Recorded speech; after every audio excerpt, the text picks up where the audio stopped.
Je suis là. Alors je sais pas là si vous m'entendez, donc là je suis de face, assez loin quand même, il faut l'avouer.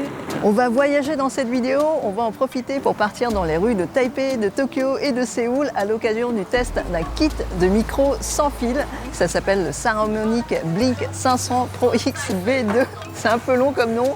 C'est un kit qui vous permet de vous enregistrer à l'extérieur. Vous avez donc un récepteur qui est branché à l'appareil photo là en ce moment même. C'est celui que j'utilise. Et vous avez deux transmetteurs. Je suis en train d'utiliser le transmetteur qui est accroché sur moi. Le nom du produit est un peu long, c'est normal parce qu'il y a plusieurs versions. Le kit que j'ai reçu, c'est donc celui qui contient un récepteur et deux transmetteurs avec une boîte de rechargement. D'ailleurs, un grand merci à Saramonic pour l'envoi du kit pour test. La base du kit est donc exactement la même avec les mêmes transmetteurs et les mêmes récepteurs. J'ai donc testé ces micros en conditions réelles. Je suis allée dans des endroits très bruyants, comme ça vous pouvez voir vous aussi et moi aussi au montage si ces micros tiennent le coup dans des environnements où on n'entend pas trop ce qui se passe. À propos du transmetteur, vous pouvez l'accrocher sur vous comme je fais là, tout simplement et directement. Il y a une pince pour ça. En contrepartie, vous avez un truc assez lourd sur le col, même si c'est léger en tant que tel, mais quand c'est accroché sur un col qui n'est pas forcément fait pour ça, ça fait que ça doit supporter le poids quand même. Et ensuite, l'autre chose à faire attention, c'est le fait que l'affichage peut rester tout le temps allumé. Donc à chaque fois que je parle, ça bouge parce qu'il y a les vumètres qui détectent ma voix. Ce que je vous conseille, c'est de faire en sorte que l'affichage s'éteigne au bout de 10 secondes, 30 secondes, 1 minute, selon vos préférences. Le réglage par défaut, c'est que ça reste tout le temps allumé. Donc je vous conseille vraiment d'aller régler ça pour que ça s'éteigne au bout d'un certain temps. Donc si vous avez un message important à transmettre à votre audience, c'est peut-être pas génial d'avoir un truc comme ça qui bouge tout le temps à l'écran, ça va être un peu distrayant. Il est aussi fourni avec une petite peluche que vous pouvez placer dessus. Comme ça permet de couper les souffles du vent et les bruits environnants. Ça donne un son un petit peu plus mat. Dans le cas où vous n'avez pas envie de l'accrocher sur vous, vous pouvez toujours utiliser un micro-cravate. Vous branchez dans la prise qui est intégrée dans le transmetteur et vous mettez dans la poche. Comme ça vous permet d'avoir un micro-cravate sur vous et vous n'avez pas besoin de montrer le transmetteur à votre audience. Et comme ça permet d'être aussi plus discret. C'est donc hyper léger et compact. C'est du matériel de qualité pour un encombrement minimal et c'est vraiment agréable d'avoir cette possibilité à portée de main sans avoir à supporter un poids conséquent. On peut régler le gain et le volume sur les transmetteurs et les émetteurs en fonction de l'environnement sonore dans lequel on est. Dans des endroits bruyants, ça peut être assez difficile à appréhender, surtout pour les novices comme je le suis, et donc il faudra jongler entre les différents réglages pour pouvoir trouver le bon setting. Là, je parle pas très fort, je suis dans le bus, j'ai toujours le récepteur qui est là. Je viens juste de sortir de la séance de Gran Turismo et je peux vous dire que j'ai adoré le film, on en parle dans cette vidéo. Ce sont donc des micros omnidirectionnels, que ce soit par le biais du micro-cravate ou par le transmetteur en lui-même. Donc tout ce qu'il y a autour du micro, ce n'est pas dirigé quelque part. Vous pouvez donc capter une large zone sonore sans vous préoccuper de la direction de leur orientation précise. Merci beaucoup. Donc il connaît que merci beaucoup. Donc c'est Ariel Chi, qui est un artiste assez connu ici et qui a fait une exposition dans cette galerie. La portée sans fil en ondes radio va même jusqu'à 100 mètres, ce qui est beaucoup, 100 mètres. Je me suis amusée à faire des tests par rapport à ça pour voir si c'était bien vrai, et là dans les images qui vont suivre vous allez voir quelques tests dans des endroits divers et variés dans le monde pour vérifier que c'est bien vrai. Ça se passe plutôt bien en général. Je vais en même temps vous montrer par la petite caméra portable, c'est une DJI Osmo Pocket. J'allais me prendre, la barrière est tombée dans l'eau. On teste donc à la distance que peuvent supporter ces Saramonic. Et je vais retourner la caméra, comme ça vous pouvez voir cet énorme hôtel avec un hall d'entrée magnifique. Alors la notice dit que ça peut aller jusqu'à 100 mètres. On va voir jusqu'à où je peux aller. Donc là, vous devez me voir en tout petit pour l'instant.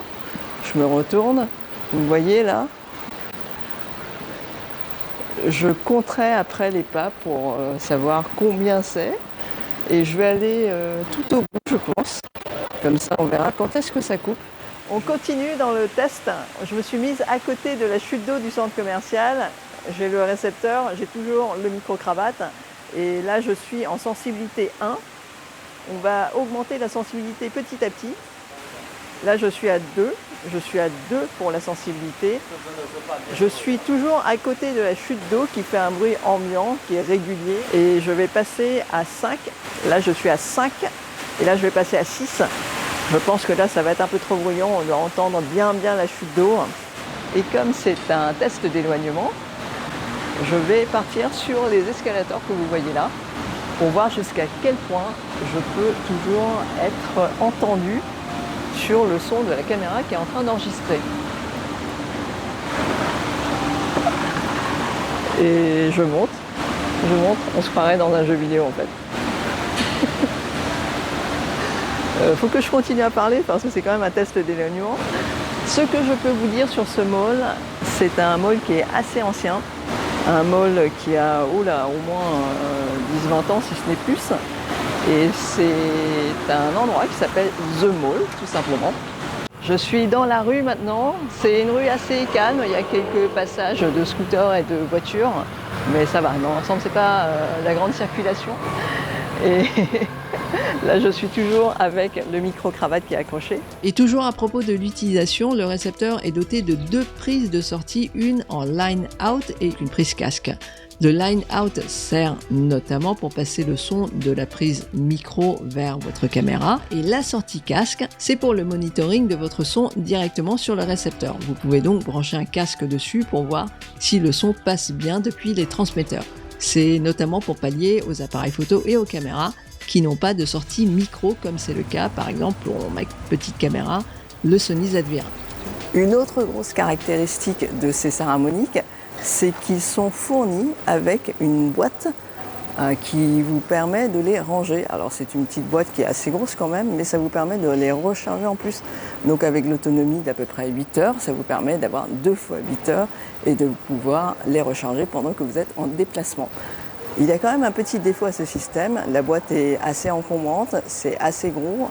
Vu que les éléments en eux-mêmes ne sont pas très gros, c'est très portable, mais le fait d'avoir une boîte qui certes peut recharger, c'est un peu encombrant et en plus vous ne pouvez pas mettre les fils qui vont avec dans cette même boîte. Vous êtes obligé de prendre un petit sac en plus, une petite sacoche qui accompagne cette boîte. Donc ça fait des éléments, du poids en plus.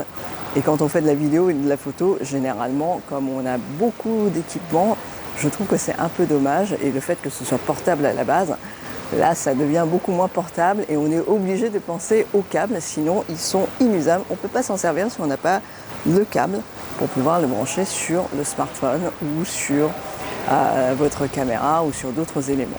Un autre petit défaut que j'ai pu remarquer, c'est le placement du bouton mute, c'est le bouton silence. C'est très bien qu'il y ait cette fonction parce que ça permet de mettre en silence très rapidement sans avoir besoin d'aller voir dans les settings et paramètres. Par contre, je trouve que c'est un peu dommage que ce soit le même bouton pour le bouton de mise en marche. Pensez à bien désactiver le bouton silence dans les menus et ça vous évitera quelques soucis par la suite. Vous pouvez aussi vous servir de ces micros pour vos enregistrements YouTube ou alors pour les streaming Twitch. Vu que ça sort sur un jack normal, là c'est donc branché sur la caméra, mais vous pouvez très bien recycler le signal vers une interface son de type GoXLR ou alors AverMedia Nexus. Et comme ça vous permet aussi de vous déplacer comme vous le voulez et de faire du sport en même temps. Par contre, je trouve qu'au niveau de la qualité par rapport à un micro que vous posez sur votre bureau, il y a quand même une différence qui est notable. D'ailleurs, là, je suis donc sur le son du Saramonic. On va passer là tout de suite sur le micro que j'ai à la maison. Youhou, on est rentré à la maison. Là, ce que vous entendez, c'est le résultat que ça donne au travers du micro SM7B, donc le micro que j'utilise d'habitude pour les enregistrements. Et j'ai aussi enregistré sur une autre piste le rendu du micro qui passe par le Saramonic. C'est donc un micro-cravate que j'ai sur moi et ça passe par la même interface son avec le même rendu de voix et le même environnement. Comme ça, vous pouvez mieux entendre la différence de qualité entre les deux micros. Un petit truc qu'il faut savoir, c'est qu'avec le Saramonic, si vous passez par le line-out, donc il y a 2 prises, je rappelle, il y a line-out et il y a casque. Par le line-out, le son qui sort est vraiment très faible. Il faudra donc passer par un amplificateur ou quelque chose qui vous permette de booster le son. Comme je n'ai pas ça à disposition, je n'ai pas pu m'en sortir. Et le petit truc qu'il faut savoir, c'est que vous pouvez aussi passer par la prise casque qui, elle, sort un son qui est beaucoup plus fort. que le son en line-out. Alors certes, c'est un peu moins propre, et dans la notice de Saramonic, il conseille très fortement de passer par la prise line-out. Le fait de passer par la prise casque, c'est mieux que rien, même si le signal est un petit peu moins propre, mais ça vous permet au moins d'avoir un son qui soit audible, parce que sans ça, vous allez vous retrouver avec un son très très faible, et il va falloir le booster à mort pour pouvoir l'entendre sur vos streamings ou sur vos enregistrements, et c'est pas très bon non plus dans ce sens-là. Ce kit contient donc 2 transmetteurs. Ça vous permet de vous en servir en situation d'interview. Par exemple, vous accrochez un des transmetteurs sur la personne que vous interviewez et le deuxième transmetteur, vous le gardez sur vous. Comme ça, au montage, vous avez 2 pistes sonores et ça vous permet de gérer les deux de façon plus propre. Comme ça, vous avez les 2 pistes stéréo, gauche et droite, qui sont séparées, chacune correspondant à un des transmetteurs. Il y a aussi un aspect à prendre en compte dans ce test, c'est que volontairement, je pousse des tests à l'extrême pour voir jusqu'où ces micros peuvent me supporter. Je suis allé dans des endroits très très bruyants exprès. Et pour ajouter encore plus à la difficulté, comme je parle tout doucement, j'ai une voix qui ne porte pas, donc les micros ont encore plus de mal à capter ma voix que pour quelqu'un qui a une voix qui porte naturellement.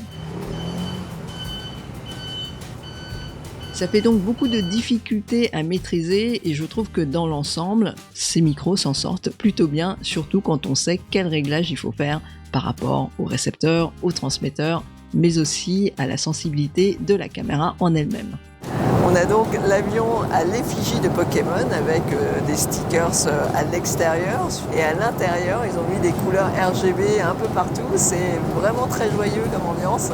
Les stewards et les hôtesses sont habillés en Pokémon. On a donc un Pikachu, on a vu un Snorlax et c'est assez délirant. Les passagers comme moi par exemple, on s'y attendait pas. Je pense que beaucoup ne savaient pas. Et là, c'est le festival de photos depuis tout à l'heure. C'est assez marrant comme ambiance. J'ai donc beaucoup aimé ce kit Saramonic Blink 500 Pro XB2. Ouf, c'est bon, je l'ai prononcé.